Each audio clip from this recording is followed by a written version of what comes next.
After seeing A.J. Dillon, I haven't been thinking about calves this much since I saw that vegan documentary.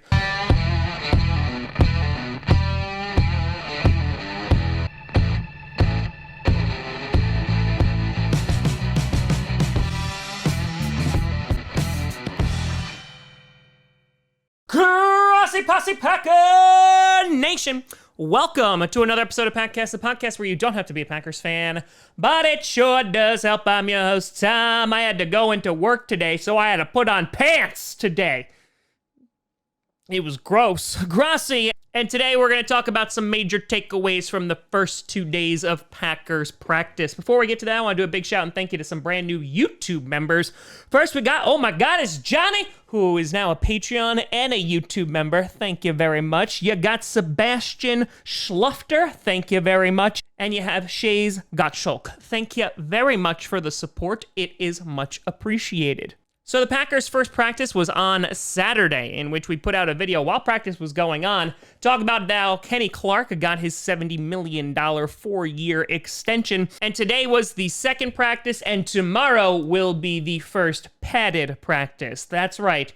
We're getting closer and closer to actual football here. Now, something that was announced before the first practice was actually the Packers cutting 3 players, 2 undrafted free agents, and a former 7th-round pick from the 2018 draft. So first, you had Dequoy, who was the Canadian Football League cornerback, which I know a lot of people were hyped about his speed. Unfortunately, he got cut. You had Darrell Stewart, the undrafted free agent who we picked up immediately following the draft. I did a video on it. I was like, we got a wide receiver, and then that's gone now. And finally, James Looney, who we drafted in the 7th round in 2018. He was originally drafted as a defensive lineman and was transitioning to a tight end. However, even though he lost all of this weight, he gets cut before the first practice. And so Looney finds himself as a free agent. And we've talked about this on the show previously about how this pandemic is unfortunately going to negatively impact those undrafted free agents, those guys who are on the fringe of making the roster because there's no preseason games. They're not really going to be able to show what they can do. And so it's going to be up to the front office and the coaching staff to really just judge them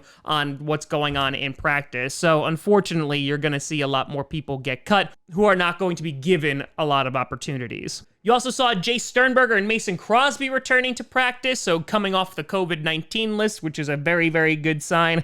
But really, Saturday was completely and totally dominated by this. That's right, A.J. Dillon's calves. Those things are humongous. To quote the great Aaron Rodgers in his presser on Saturday, he's a big boy, and he most certainly is.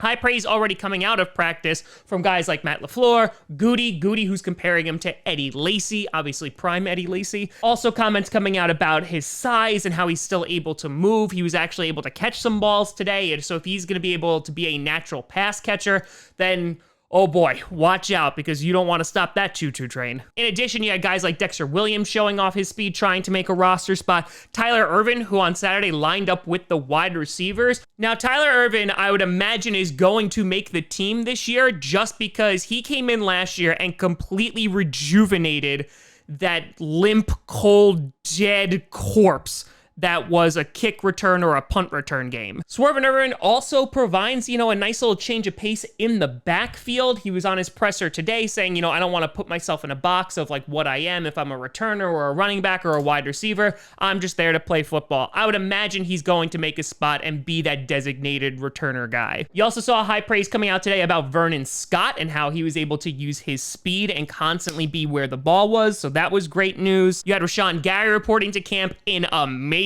shape, which is no surprise considering if you watched any of his Instagram or Twitter workout videos, yeah, that man is ready to play. And it seems like Mike Pettin is going to be utilizing him all over the field. And speaking about guys being utilized all over the field, Josiah DeGuara is finding himself in a number of different positions. And yes, there is going to be a definite learning curve for him, but it seems that Matt LaFleur has some big plans for DeGuara. You also saw Reggie Bagleton, the guy that we signed to a 3-year contract from the CFL, making a nice grab on Saturday and making some buzz on the internets. But the final thing that I want to talk about in regards to the Packers is, of course, Jordan Love. A lot of eyes on Jordan Love coming into his first practice, in which I saw some good, some bad, in which you saw him doing the hoop exercise. He missed all. He didn't get any balls on the hoop, so That was disappointing. And LaFleur basically said, listen, he's got a lot of intelligence, but he's got a lot to learn. He's got a lot to learn with his footwork, and of course, on top of that, he needs to work on his accuracy.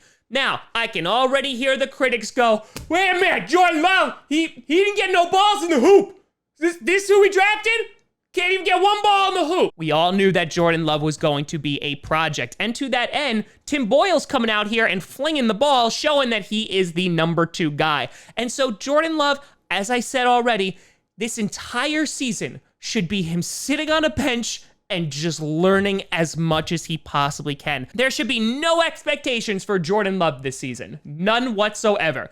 Come and talk to me next year and we'll start talking about Jordan Love. However, I will say, if we are ranking him based off of his calves, yeah, the calf game isn't good, because that's apparently how we rank players now. In other news for other teams, you had some significant injuries coming out of camp. For example, Gerald McCoy, the defensive tackle for the Dallas Cowboys, is going to be out for the season. And it also looks like wide receiver Jalen Hurd from the San Francisco 49ers is going to be out for the year as well. He has a potential torn ACL. Listen, this is the part of the year where we just pray for no injuries. I saw AJ Green tweaked his hamstring and they, as a precaution, pulled him out of camp.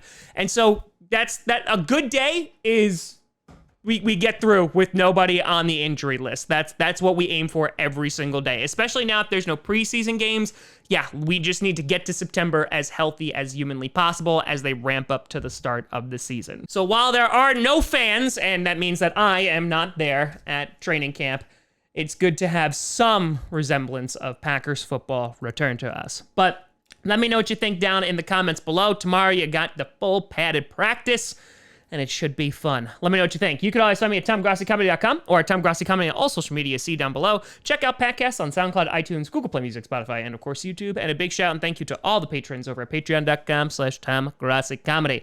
But we got Madden Monday tonight at 7:30 p.m. Eastern. See you there. I'm Tom Grossi. And as always, go Pack Go.